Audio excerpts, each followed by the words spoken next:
Dietary Myths. Not all calories are created equal. And as you are about to find out, not all fat is created equal. Fat has gotten a bad rap over the years, and many of us have been misled to believe that we need to eat a low-fat diet in order to lose weight and maintain good health. But turns out that this is not the case due to the late turnaround in scientific research. To understand how we got to this point, we need to go back almost to the beginning of modern nutrition science. And so Benjamin Keyes, a physiologist with a PhD from Cambridge University, stamped his diet heart hypothesis into the consciousness of Dr. Paul Dudley White, a founding member of the American Heart Association. Dr. White was attending to President Dwight Eisenhower, who suffered his first heart attack in September 1955. Keyes was able to launch his diet heart hypothesis because there was little science available in the 1950s that could explain the near epidemic of heart attacks among middle-aged Americans. He presented his 7-country study displaying an association between eating greater amounts of saturated fats and deaths due to heart disease. The 7 countries were the United States, Japan, Yugoslavia, Netherlands, Italy, Greece, and Finland. Science writer Nina Teicholz's 2014 book, The Big Fat Surprise, Why Butter, Meat, and Cheese Belong in a Healthy Diet, has shown the method behind the study was seriously flawed. The biggest flaw was that Keyes had cherry-picked these countries because they supported his hypothesis. He left out 15 countries that did not reveal any association between saturated fat consumption and heart mortality. He conveniently ignored Denmark, Sweden, and Norway, each of which had relatively few deaths from heart attacks in spite of maintaining diets with lots of saturated fats. And Chile, on the other hand, had a high cardiac mortality despite eating little saturated fats. An unbiased investigator would have realized these problems in Keyes' hypothesis, as they do now, but they didn't, because they hadn't been presented with the complete data. Keyes also checked food samples for fats in less than 4% of the 12,000 participants he studied, and when the food was studied, it was checked for a single day among the American participants and for less than a week among the European participants. Keyes had also been impressed by the large number of long-lived people on the Greek island of Crete. However, as Nina Teicholz writes, he had tested them when they'd been fasting for more than a month during a religious festival. In this period, more than 60% of the population abstained from meat, butter, and cheese. This led Keyes to the wrong conclusion that a low-fat diet was the key to longevity. To his credit, and so Keyes realized early on that dietary cholesterol was not a problem. But in order to sustain his assertion that cholesterol causes heart attacks, he needed to identify an agent that raises its levels in the blood. He landed on saturated fats. In the 30 years after Eisenhower's heart attack, trial after trial failed to conclusively bear out the association he claimed to have identified in the 7 countries study. These 7 countries study had become sanctioned, and the fat hypothesis was enshrined in official advice. The congressional committee responsible for the original dietary guidelines was chaired by Senator George McGovern. It took most of its evidence from America's nutritional elite, men from a handful of prestigious universities, most of whom knew or worked with each other, all of whom agreed that fat was the problem, an assumption that McGovern and his fellow senators never seriously questioned. Only occasionally were they asked to reconsider. In 1973, John Yudkin, professor of the Department of Nutrition at Queen Elizabeth College, was called from London to testify before the committee and presented his alternative theory of heart disease, that sugar was the problem and not fat. A theory he had presented in his 1972 book, Pure, White, and Deadly. McGovern asked Yudkin if he was really suggesting that a high fat intake was not a problem and that cholesterol presented no danger. Yudkin replied, "I believe both those things." "That is exactly the opposite of what my doctor told me," said McGovern. The American Heart Association was so impressed by the diet heart hypothesis that it made it an official policy. By 1977, more than 220 million Americans were being urged by the U.S. government to adhere to a low-fat diet. In 1980, after long consultation with some of America's most senior nutrition scientists, the U.S. government issued its first dietary guidelines. The guidelines shaped the diets of hundreds of millions of people. Doctors based their advice on them. Food companies developed products to comply with them. The most prominent recommendation was to cut back on saturated fats and cholesterol. The war on fat had begun. While the guidelines advocated for more carbs in the forms of fruit, vegetables, and whole grains, what the average American understood was that carbs, any kind of carbs, were good, even refined carbohydrates. While fat was bad. The food industry took advantage, and the high-carb, low-fat food craze took America by storm. Grocery store shelves and refrigerators were soon lined with low and no-fat items that were packed with sugar, because without any natural fat, a lot of America's favorite foods just didn't taste good anymore. Consumers dutifully obeyed. We replaced steak and sausages with pasta and rice, butter with margarine and vegetable oils, eggs with muesli, and full-fat milk with low-fat milk or orange juice. Not coincidentally, both a sugar addiction as well as an obesity epidemic in America began soon after, and low-fat diets became the standard recommendation. Instead of becoming healthier, Americans grew fatter and sicker. There was a bit of a problem, though. Studies were not actually linking high-fat diets to heart disease. The science just wasn't there. In fact, numerous studies have since debunked the myth. It's been proven there is no evidence that dietary saturated fats increase a person's risk for coronary heart disease or cardiovascular disease. Beginning in the late 1990s, a 7-year study of more than 48,000 women showed that low-fat diets don't lead to more weight loss or less disease. Another study from 2005 to 2007 found that when subjects ate either a Mediterranean diet, a low-fat diet, or low-carb diet, those following a high-fat, low-carb meal plan not only lost the most weight, but also drastically reduced their bad cholesterol levels. When you take a look at a graph of post-war obesity rates, it becomes clear that something changed after 1980. In the United States, the line rises very gradually until, in the early 1980s, it takes off like an airplane. Remarkably, it turned out that a reanalysis of the 7-country study data many years later found that sugar intake correlated better with heart disease risk than any other nutrient. Our dietary guideline has followed Chi's view for 50 years now. Despite all the money being spent to prove his hypothesis, the evidence of its health benefits have never been produced. Meanwhile, rates of obesity and diabetes are rising, and heart disease remains a leading cause of death. It's worth wondering if our working hypothesis about diet and health is not working. Now that you know the history, let's take a look at the present. Better yet, let's take a look at the fats, the good, the bad, and the ugly. Did you know that the fat content of the human body is about 97% saturated and monounsaturated fat? Our body needs fat for rebuilding cells and hormone production, and it can only use what we give it. Some vitamins are termed fat-soluble. This means that fatty compounds must be present in the intestines for these vitamins to be absorbed. The fat-soluble vitamins are vitamins A, D, E, and K. The other vitamins, such as your B and C vitamins, etc., are termed water-soluble. Fat actually increases satiety, especially the medium-chain triglycerides found in butter and coconut oil. These fats activate appetite-suppressing hormones and slow stomach emptying, making you feel fuller longer. When your fat intake comes from processed junk food, this system breaks down. Junk food is specifically designed to be addictive, so it overrides that natural feeling of fullness to make you keep eating. There are several types of fats. Let's break some of them down. We have our polyunsaturated fats. There are 2 types of polyunsaturated fats, omega-6 and omega-3. These fats are considered essential. They are essential because we can't make them in our bodies, thus we have to eat them or take them as a supplement. The 2 main essential fatty acids found in food are linoleic acid, also known as omega-6, found in certain seeds and nuts. The healthy form of linoleic acid omega-6 can also be found in cold or expeller-pressed oils like olive oil, macadamia nut oil, avocado oil, and coconut oil. These omega-6 fats should only be used in small amounts. The other essential fatty acid is alpha-linoleic acid, also known as omega-3, which can be found in organ meats, pastured egg yolks, macadamia nuts, walnuts, and flax oil. Essential fatty acids cannot be produced by the body and therefore must be ingested. Essential fatty acids bind to other fats and help flush them out of the system, which helps you lose fat. Essential fatty acids are thought to be involved in many of the body's metabolic processes. They promote the availability of calcium and phosphorus to the cells and help form the fat-containing portion of every cell's structure. They are also considered a factor in growth and in reproduction. We also have saturated and monounsaturated fats.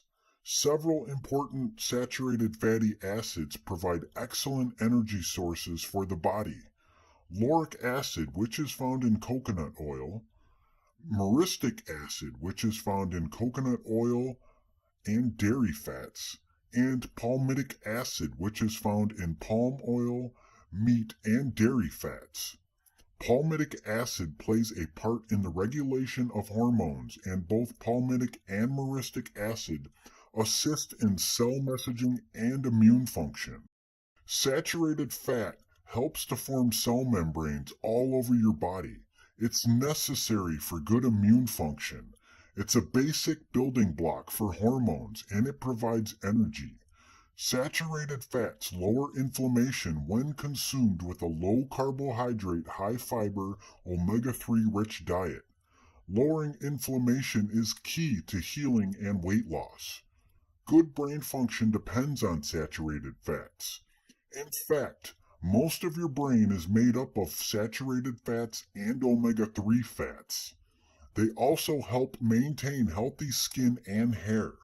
Fats add texture and flavor to foods to help satisfy hunger for longer than carbohydrates and proteins. They also provide insulation for your body. When people eat less fat, they tend to eat more starch or sugar instead, and this actually increases their levels of dangerous cholesterol, the small, dense cholesterol that causes heart attacks. In fact, studies show that 75% of people who end up in the emergency room with a heart attack have normal overall cholesterol levels. Monounsaturated fats are also good for you. Populations that consume a lot of olive oil and nuts, such as the people of Greece and Italy, have the lowest rates of heart disease in the world. The main dietary sources of monounsaturated fats are whole olives, olive oil, avocados, tallow, which is beef or sheep fat, certain types of fish, and many nuts, including macadamias, almonds, pecans, and cashews. Monounsaturated fat can also be found in dairy and animal foods. However, some monounsaturated fats are produced in such a way that makes them unhealthy and even toxic to the body, such as canola oil. So what are some of the bad fats? There is the recently demonized trans fat, also known as trans fatty acids. Trans fats raise your bad LDL cholesterol levels and lower your good HDL cholesterol levels. Eating trans fats increase the risk of developing heart disease and stroke. It's also associated with a higher risk of developing type 2 diabetes. The manufactured form of trans fat is also known as partially hydrogenated oil. These are usually found in fried foods, processed and packaged foods like many snacks, baked goods, and refrigerator dough. Products such as canned biscuits and cinnamon rolls often contain trans fat, as do frozen pizza crusts, creamer, and margarine. We also have vegetable oil, which are bad because they contain very high levels of polyunsaturated fats, which can be unhealthy in excess. Polyunsaturated fats are highly unstable. They oxidize easily. These oxidized fats cause inflammation and mutation in cells. That oxidation is linked to all sorts of issues from cancer to heart disease to endometriosis to PCOS, as well as other health issues. Industrialized vegetable oils are oils that have been extracted from various seeds, the most common including rapeseed, which is used to make canola oil. There is also soybean oil, corn oil, grapeseed oil, cottonseed oil, sunflower oil, safflower oil, and peanut oil, as well as some others. These newfangled oils have to be extracted in very unnatural ways, unlike coconut oil or olive oil that can be extracted by pressing. Industrial vegetable oils are a new addition to the food world. In fact, they were practically non-existent until the early 1900s. But with the invention of certain chemical processes and a need for cheap fat substitutions, the world of fat hasn't been the same since. Some other bad fats to avoid are margarine, shortening, and any fake butter substitutes. Vegetable oils contain a very high concentration of omega-6 fatty acids. These fatty acids oxidize easily beyond the unnatural levels of polyunsaturated fats and omega-6 fatty acids. There are all the additives, pesticides, and chemicals involved in processing. Many vegetable oils contain BHA and BHT. These artificial antioxidants keep the food from spoiling too quickly, but they also have been shown to produce potential cancer compounds in the body. And they have been linked to things like immune system issues, infertility, behavior problems, liver and kidney damage. Omega-3 fatty acids have been shown to reduce inflammation and protect against cancer. Unbalanced levels of omega-3 and omega-6 fats have been linked to many types of cancers and a host of other problems.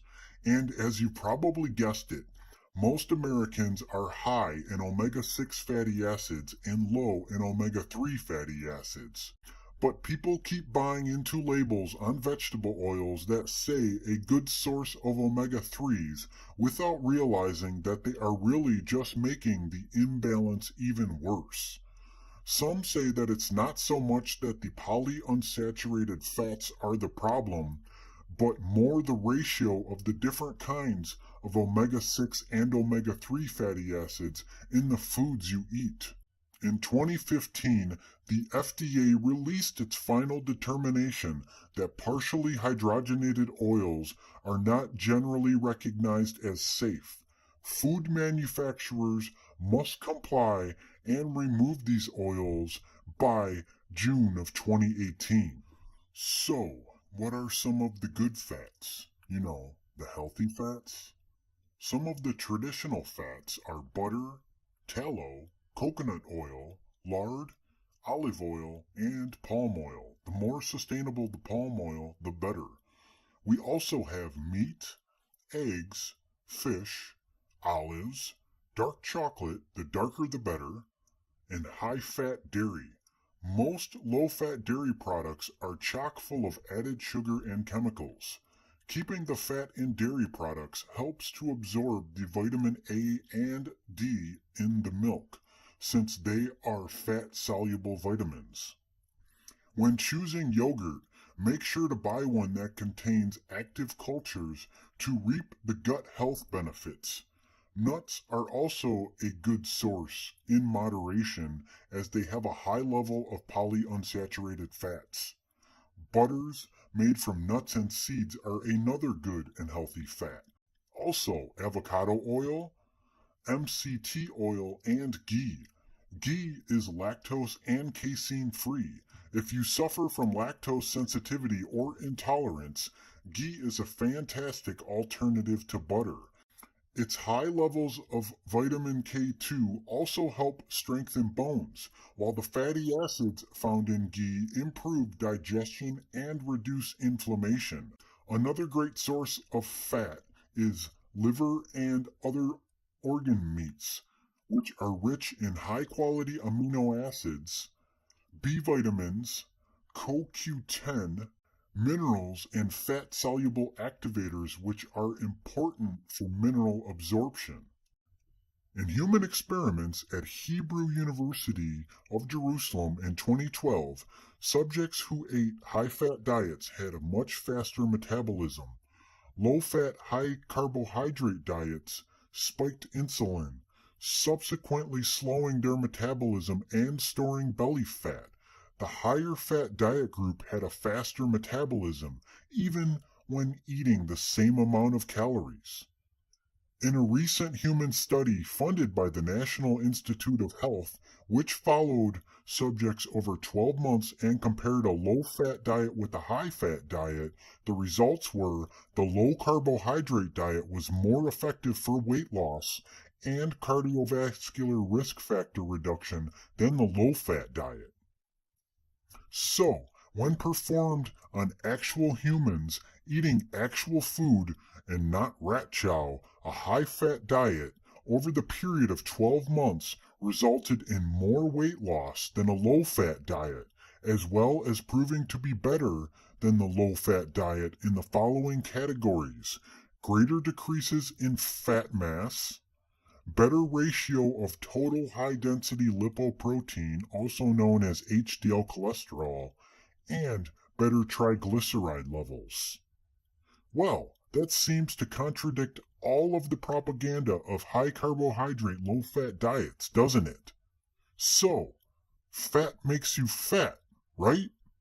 There are essential fatty acids, there are essential amino acids which are derived from protein, but there are no essential carbohydrates. Now I hope that this helped to trim the fat from your belief in the big fat lie. So put down that crappy garbage, throw away all that sugar, and stuff your face with these healthy fats that I have mentioned to help improve your brain, your waistline, and most importantly, with your health.